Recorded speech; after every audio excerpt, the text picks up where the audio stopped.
Welcome back. You're watching Startup Central with me, Nayantara Rai, working from home.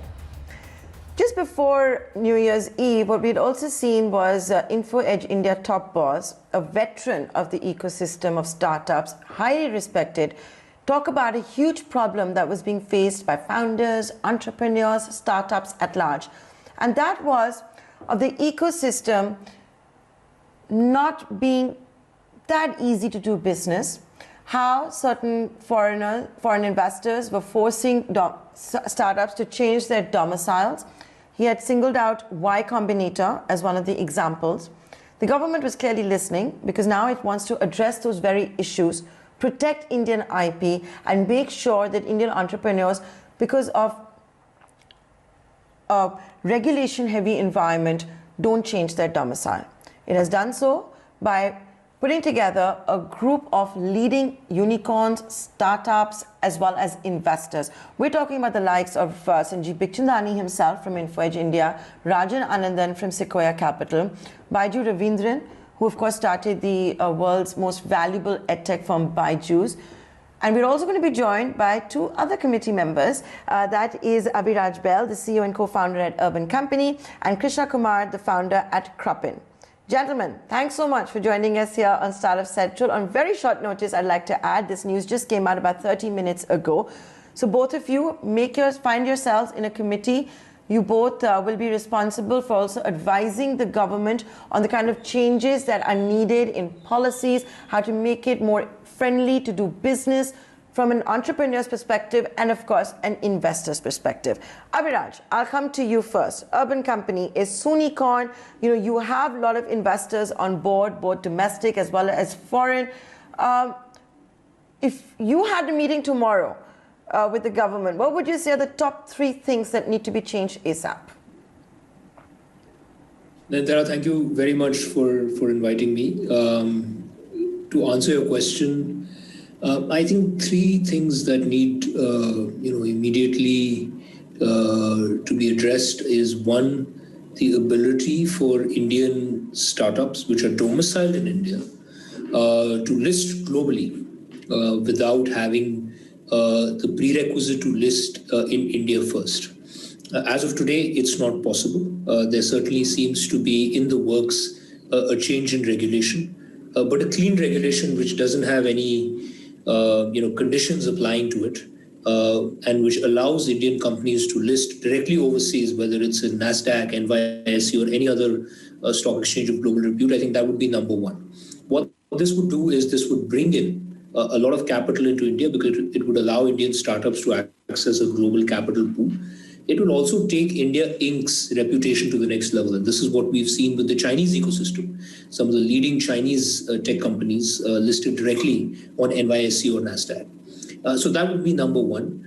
I think there are a host of other, other important topics to address as well, including concerns around the angel tax being the second, including the fact that there is a dichotomy when it comes to taxation for shares in private companies vis-a-vis public companies, including the fact that founders in the Indian context are not, if you're a domiciled company in India, you are technically not allowed to have additional stock grants given to you, which is not the case anywhere else in the world. So there are a number of these other points as well, which can be addressed in due course of time. But I think the first one, which is the ability to list globally, is a very important one because you have today at least about a dozen companies in India which are ready to go public and which are actively evaluating where to list and which are candidates for going public from the tech startup ecosystem over the next 12 to 18 months.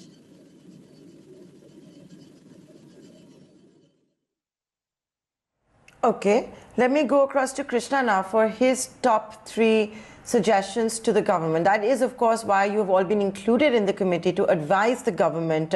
And of course, what's interesting is it's going to be from the investor's perspective, it's going to be from the entrepreneur's perspective, the top management's perspective. Krishna, what would you say are the top 3 things that the government should look at immediately?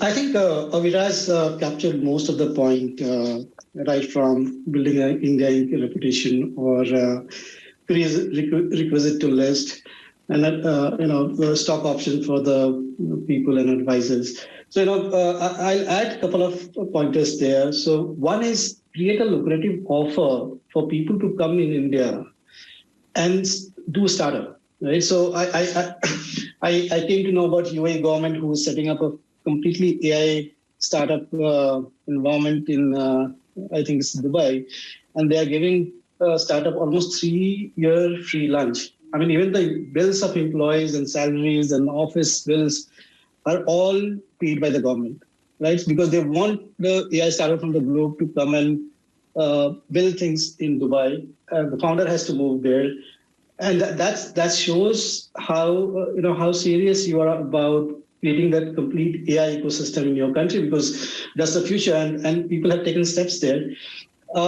I was trying to get some advisors from globally, and I was not able to offer them stocks because our corporate law doesn't allow that. So we had to then just pay the honorary for our bills. But if you are allowed to do that, we can attract good advisors. I'm not saying we have a dearth of advisors in India, but when you are thinking about a global scale, building a global company from India, a product company, you need those advisors from different part of the world who can help you and assist you to continue a journey to sell globally or scale globally, right? And the third thing is, what are the exit options? So one of the concern which I see, the taxes are very, very high, and if you look at many of the startup hubs like Singapore and many other locations, you don't have those problems, right? Which also, some of the discussion happens that why don't you flip the company to US or to Singapore, where you have much more benefits, and also their exit clauses are much more easier than in India. So I think I'll rest here, but I know these are things we should definitely look into and think about creating a startup innovation center in India, and for that we need to bend rules. Yeah.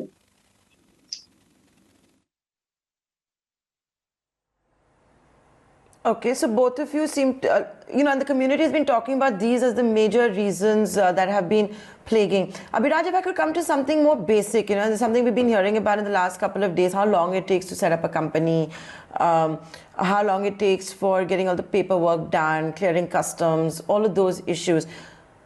You didn't say any of that. And these are problems that are faced not just by startups, but most entrepreneurs. I think there are like some of these, issues, let's say setting up your own company and how long it takes. To be honest, I don't like, I think these are less important compared to some of the points that were highlighted by Krishna and me. As an entrepreneur, many challenges are going to be faced. And trust me, one of the simplest challenges to overcome is to figure out how to incorporate a company. If that is the first hurdle where you're stuck, then it's unlikely that you will build a successful startup. Can we simplify the process even more? Absolutely. Can it shrink from 14 days to, let's say, 2 days or 1 day? It can. Will it move the needle in the life of the entrepreneur or his or her future employees and advisors? Not really. What will move the needle? For example, employees today in India are double taxed on their ESOPs. They are taxed at the time of exercising the ESOP, and then they are taxed at the time of selling the ESOP. Again, this is unique to India. It is not the case anywhere else in the world. So all the wealth that an employee is creating, by double taxing, most employees actually end up foregoing their ESOPs because they can't pay the taxes to the government at the point of exercise without having, visibility of long-term cash flows for those ESOPs. As a result, that wealth creation is curbed, and wealth creation amongst employees, amongst founders, it's well known for ecosystems to flourish. It needs to happen because all that wealth plows back. When an employee sees an exit through an ESOP, he or she either becomes a founder or becomes an angel investor. That wealth recycles itself, and it leads to a multiplier effect in future wealth creation. So some of these points, I think, have been consolidated by the industry. These aren't individual points belonging to me or Krishna or one or two other founders, as an industry, we've kept a few of these points on multiple occasions to the government around, direct overseas listing, around allowing founders to get stock options and advisors to get stock options, around removing the double taxation that applies on employee ESOPs. And I think these will go a long way in promoting, India as a startup hub. Of course, and ESOPs are the currency on Startup Street. That's how startups get good talent to come on board with the hope that when the startup takes off, your shares are going to be worth X, Y, Z, and so much. I'm running out of time, so Krishna, I'll give you the final word.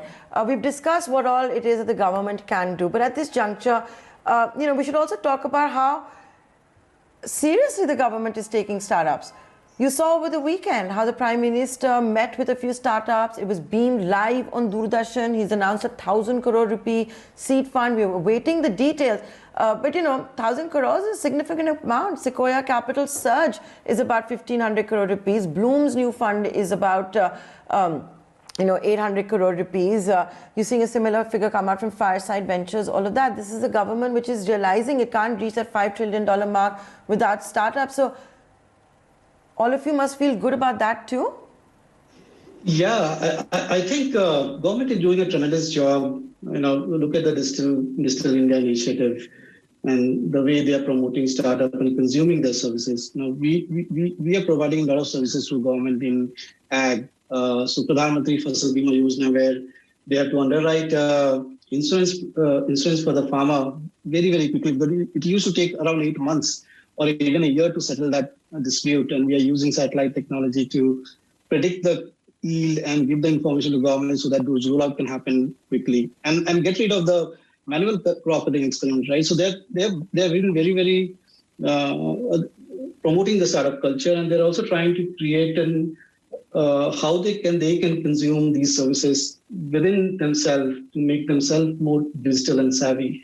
So I've seen this push in the recent time, and I think this is a very, very positive move and very, very encouraging for the Indian startups. Yeah.